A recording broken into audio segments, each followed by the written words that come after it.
criou bastante no primeiro tempo e também no início do segundo, mas a gente viu o Flamengo adotando uma postura bem mais reativa no segundo tempo, principalmente com a vantagem no placar.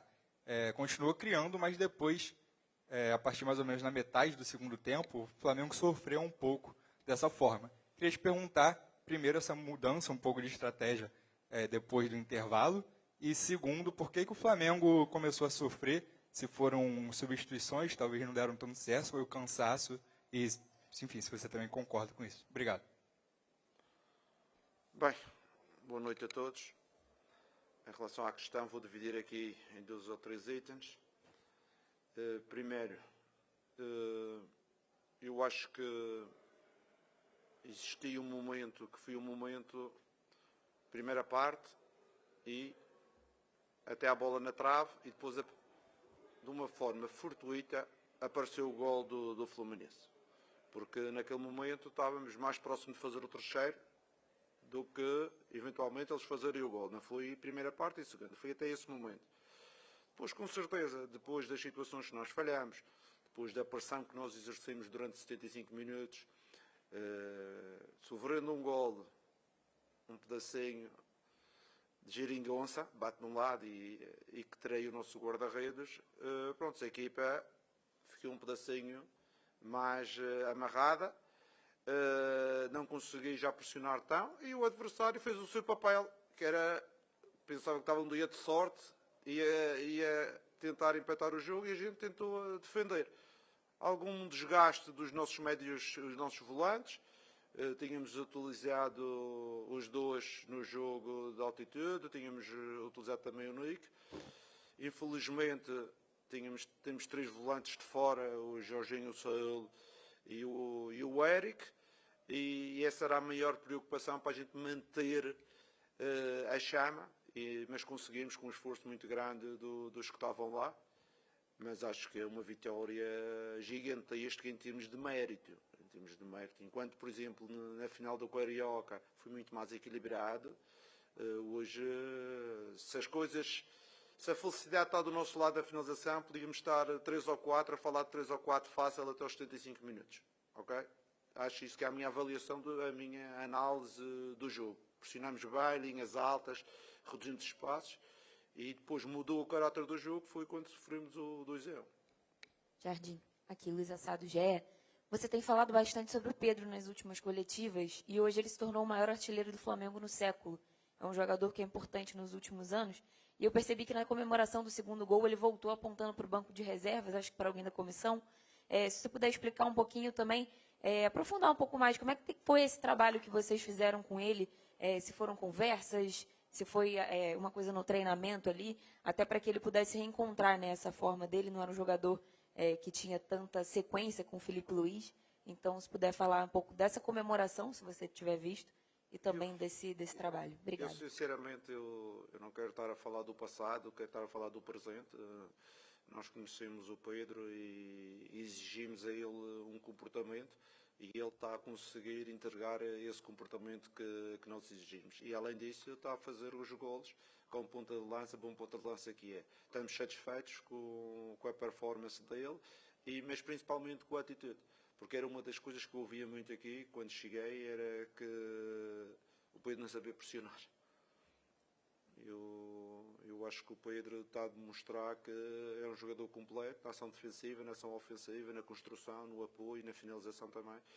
E com certeza que é um jogador importante para nós quando quisermos jogar desta forma. Quando quisermos jogar mais transição, temos o Wallace Young, temos o Pedro, o BH, como já foi no jogo passado na altitude. E acho que vamos ter as opções, se eles estiverem todos em condições, temos opções consoante as nossas necessidades. Jardim, Vitor Nicolau, da Flamengo TV, parabéns pela vitória. Eu queria explorar um pouco mais o teu plano de jogo, né? Eu imagino que tenha sido um pouco mais complexo fazer um plano de jogo contra uma equipe que o Flamengo já enfrentou outras 2 vezes no ano, e que é um time forte em transição, mas que passou a ser um time forte também em construção. E aí você traz o Gonçalo Plata para o time titular, junto com o Samuel Lino, e consegue ter o melhor primeiro tempo da equipe no ano, né? Então, eu queria ouvir um pouco de você sobre as intenções dessa vitória aí, desse primeiro tempo especialmente. Bem, as nossas intenções é melhorar dia a dia os nossos comportamentos. Sabíamos das dificuldades que o Fluminense coloca sempre nestes clássicos em relação ao Flamengo, e fiz uma análise dos últimos 10 jogos e verifiquei que somente em 2 o Flamengo tinha conseguido fazer um gol na primeira parte, e trabalhamos em cima disso. Eu disse aos jogadores que temos que jogar a pressionar e temos que fazer um gol na primeira parte. Temos que reduzir espaços, provocá-los com bola, sem bola, na pressão, na saída de bola. Em termos estratégicos trabalhamos bem, os jogadores compreenderam, no campo eles tiveram uma atitude formidável e conseguimos, porque em termos percentuais, sempre que o Flamengo fez um gol na primeira parte, ganhou o jogo. E essa diretriz que eu dei aos jogadores, porque normalmente o Fluminense é que entra forte, empenhado, e a gente a seguir anda atrás do prejuízo. E eu queria inverter as situações, como acabaram de inverter, não é? Eles no fim é que andaram atrás do prejuízo, e acho que os jogadores perceberam a mensagem e dentro conseguiram aplicar com uma primeira parte, como você disse, formidável. Só peca por escasso o resultado que saímos da primeira parte. Jardim aqui, boa noite, Sidão Marinho da Litoral News. Foi uma belíssima atuação do Flamengo, né? Concordo na questão do primeiro tempo melhor da temporada. Só queria falar um pouco sobre a parte final do jogo. O Carrascal acabou sendo expulso, foi mais um jogador do Flamengo expulso na temporada. É um ponto que a gente já debate com treinadores antigos, pergunta sobre isso, em relação ao lado mental. Você acha que às vezes tem um excesso muito grande na vontade de chegar, tentar roubar a bola, ou está faltando de fato um mental mais qualificado para o Flamengo para manter todos os jogadores em campo? Teve a expulsão do Eric, hoje é do Carrascal, no ano passado outros jogadores também já tinham sido expulsos. Como você analisa essas expulsões que acontecem talvez de uma forma desnecessária? Eu analiso que as expulsões, algumas têm são atitudes irrefletidas, não é? Atitudes irrefletidas, como foi a situação do Carrascal. Acho que ele não tem necessidade de abordar aquele lance daquela forma, mas foi a ânsia de querer ganhar a bola, porque ele quase nem toca nele. Ele faz uma tesoura, mas se não desse vermelho, desse amarelo também. O Martinelli fez uma falta que andou mais ou menos parecida àquela, não é? E só levou amarelo. Mas pronto, o árbitro é soberano nestas situações, mas com certeza que é muito importante o controle emocional. E quando a gente pede um pedacinho mais de pegada, mais de agressividade, com certeza que as emoções vão tão mais à flor da pele. E mais ainda temos que controlar esse tipo de emoções. Mas eu prefiro controlar as emoções e eles terem mais pegada do que a gente estar apáticos e sem emoções e sem esta pegada. Jardim aqui, boa noite.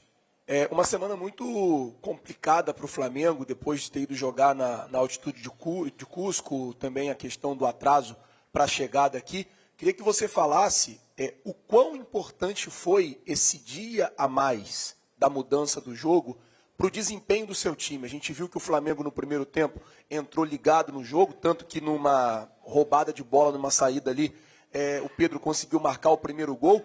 O quão esse dia a mais que a sua equipe teve de descanso e de treino ajudou você no plano de jogo e a montar a equipe para essa partida? Obrigado.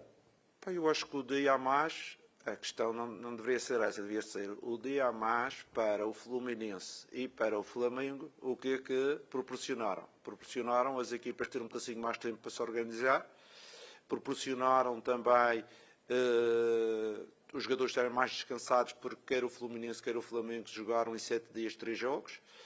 E em relação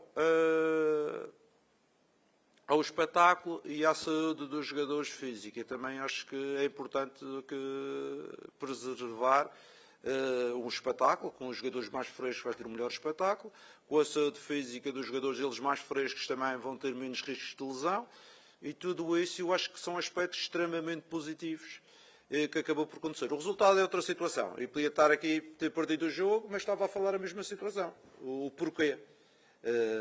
Acho que beneficiou as duas equipas, foi por isso que o Fluminense aceitou, porque se você reparar, nós mudamos Sem falar com o goleiro, nós mudamos 6 jogadores do jogo de altitude.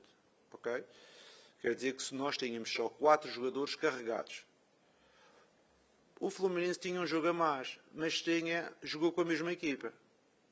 Por isso, a vantagem e a desvantagem é muito linear. É por isso que eles aceitaram, e com certeza que o treinador também aceitou, porque tinha jogado com todos e aproveitava mais um dia de recuperação para todos os seus jogadores. Nós, como não sabíamos se o Fluminense ia aceitar, nós fizemos uma rotatividade nos jogadores e só 4 jogadores é que iam começar daquele que foi utilizado, daquele 11 que foi utilizado no Peru. Penso eu que foi o Everton, Paquetá, Léo e Plata. E vocês podem me corrigir se vocês conhecem melhor do que eu, mas acho que foi estes 4. Mais o goleiro. Jardim, boa noite. Pablo Rua, do Voz do Ninho.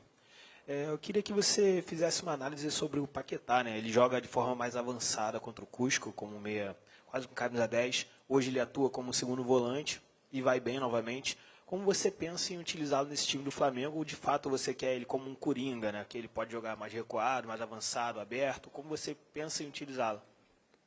Eu já falei sobre o Paquetá quando cheguei cá. Acho que o Paquetá pode fazer várias posições, porque ele na carreira tem feito essas diferentes posições. É um meia que pode jogar como segundo volante, pode ser um meia mais ofensivo. Se tiver um avançado, por exemplo, eu estou a dizer que o meia mais ofensivo com o Bruno na frente, porque é um jogador, o Bruno dá-lhe mais alternativas, como o Pedro vem buscar, ele, segundo volante, talvez seja melhor, ou por fora. É um jogador, como você disse, um coringa, que pode jogar em várias situações. E com certeza que é um jogador de qualidade, que acrescenta, ele tem evoluído aos poucos e que vai nos ajudar nas diferentes soluções que ele pode nos dar à equipa. Jardim, Roque, coluna do Fla. Muito se fala dos destaques como Pedro, propriamente o Paquetá agora, mas eu queria te fazer uma pergunta sobre um jogador que é da base e sempre foi um pouco, não digo questionado, mas a torcida tinha um pouco de ressalvas com ele, que é o Everton Araújo. Acredito que seja a terceira boa partida consecutiva dele, e hoje ele foi um leão no segundo tempo. Eu queria que você falasse a importância do Everton Araújo e como que você tem trabalhado a confiança dele e a evolução tática dele, tendo em vista que o Everton hoje conseguiu arriscar mais passes e na marcação ele foi impecável. Eu queria que você falasse para o torcedor como é que está sendo trabalhada essa evolução do Everton Araújo no seu time. O Everton é um menino que eu pessoalmente gosto muito. Quando cheguei cá nos primeiros jogos ele não teve muitas oportunidades, estava a jogar o Jorginho e o Eric, mas eu chamei-o para ter uma conversa com ele e disse que as oportunidades vão aparecer. Falei com ele sobre o não perder a bola, sobre a capacidade de jogar para a frente, de arrastar o jogo, muitas vezes quando ele tem espaço, de arrastar o jogo para a frente. E acredito que ele é um modelo de jogador que tem muito sucesso até na Europa, e eu brinquei com ele e disse a ele que é um jogador que tem capacidade física, um bom jogo aéreo, um jogo de arrasto também porrar, tem uma boa pressão em termos dos duelos, e ele foi ganhando confiança. E eu sinceramente nos últimos 2 ou 3 jogos fui dos jogadores mais regulares em termos exibicionais e em termos de produtividade para a equipa. Fico feliz porque ele é um menino que trabalha, é um menino humilde e é um bom exemplo para muitos jovens jogadores que querem ser vedetas aos 18 anos, aos 19, e ele tem 22 e ainda mantém a humildade e já joga muitas partidas pelo Flamengo. Por isso, não só a parte técnica, não só a parte física, mas a parte da humildade, da capacidade de trabalho, que eu também gostava de valorizar ao Everton. Nisso ele tem-me surpreendido e estou extremamente satisfeito. Oi, Leonardo, Jardim, boa noite. Parabéns aí pela vitória no Fla-Flu, Sérgio Lobo, TV Globo, Sport TV. Hoje foi seu 9º jogo, né, comandando o Flamengo. Diante de tudo que a gente está falando aqui e da sua análise do jogo, a gente pode dizer que foi a melhor atuação do Flamengo sob o seu comando nessa vitória sobre o Fluminense, um adversário pesado?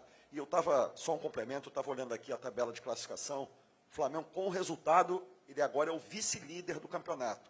6 pontos atrás do Palmeiras. Ele tem 20 pontos com 4 outras equipes. E até o confronto contra o Palmeiras, você acha que o Flamengo, ao menos, pode diminuir essa vantagem? O Flamengo é uma equipa que não joga sozinha, tem os seus adversários e toda a gente vai tentar contrariar o Flamengo, mas, como eu digo aos jogadores, cada jogo para nós é a nossa final. Nós vamos focar agora no jogo da Libertadores, em casa, depois vamos voltar outra vez para o campeonato. É importante nós fazermos o nosso trabalho. Não pensar muito no que são, o que é que os nossos oponentes podem fazer. O importante é nós fazermos o nosso, como aconteceu hoje, conquistar mais 3 pontos, continuar a subir na tabela e no futuro a ideia é prevalecer, que é fazer o nosso e deixar ver o que é que vai acontecer aos outros. Jardim, tudo bem? Boa noite. Gabriel Órfão, canal Paparazzo Rubro Negro.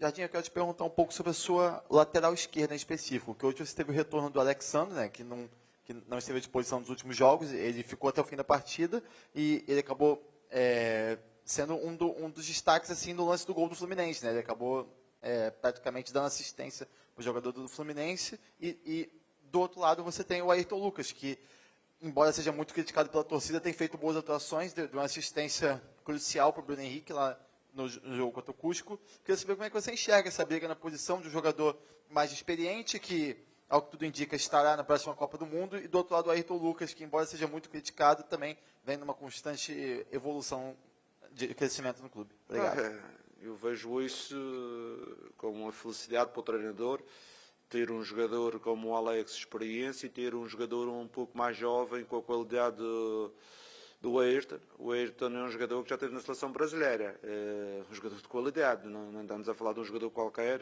Foi isso que das conversas que eu tive com o Ayrton, eu disse a ele isto: eu lembro-me de ti na seleção brasileira, lembro-te nos grandes momentos, é esse Ayrton Lucas que eu tenho que recuperar, porque eu necessito de 2 jogadores e 2 jogadores competitivos para que possam dar soluções, porque sabemos que algum dos nossos jogadores encaixar 3 ou 4 jogos seguidos, principalmente aqueles que têm uma certa idade, podem ser um risco de lesão.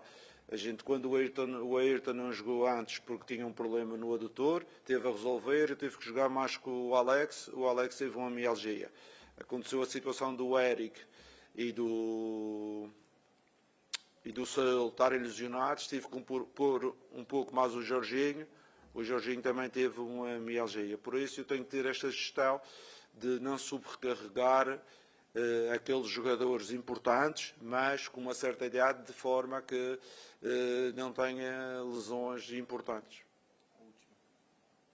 Boa noite, Jardim. Bruno Castanha, parabéns pela vitória, canal Zona Rubro Negra. Hoje o Flamengo foi muito intenso, marcou alto, pressionou, fez um grande primeiro tempo, uma grande atuação, no segundo tempo também, uma parte. Você já falou que não tem como ser intenso 90 minutos, nenhum time no mundo consegue isso. Sobre as substituições ali, quando você coloca o De La Cruz, você faz um trio no meio campo, um tripé, como a gente fala aqui. Foi isso que desencaixou a marcação? Depois você muda, você adianta o Paquetá e traz o De La Cruz para trás. Esse tripé no meio ali foi o que desencaixou por algum momento do jogo, que marcava com 2 linhas de 4 e depois teve essa mudança? Obrigado. Eu tentei encaixar o De La Cruz ali com 3 pelo facto daquilo que eu vos falei. Os nossos volantes estavam sobrecarregados, o Paquetá já não estava a conseguir assaltar nas pressões, o Everton também com alguma dificuldade, e eu tentei povoar mais a nossa zona central. Depois estava a sentir que estávamos a ficar um pouco atrás, meti o BH mais avançado para darmos um bocadinho mais profundidade. E a gente, se avaliar bem, a gente teve uma do BH e uma de situação do Plata, a transição, 2 na cara do guarda-redes, que a gente se faz 2 gols ali e o resultado já vai para 4, não é? E pronto, mas tivemos também, e não vou dizer que é infelicidade, mas não tivemos o bom gesto para matar o jogo ali. Acabamos por não matar o jogo e acabamos por sofrer mais um pedacinho. E sinceramente, se o Fluminense empatasse o jogo, era de uma injustiça tão grande. E eu acho que o futebol não é tão injusto assim. O futebol favorece sempre aqueles que são melhores. Tá? Obrigado a vocês. Oi. Alguns só. Para alguns, né?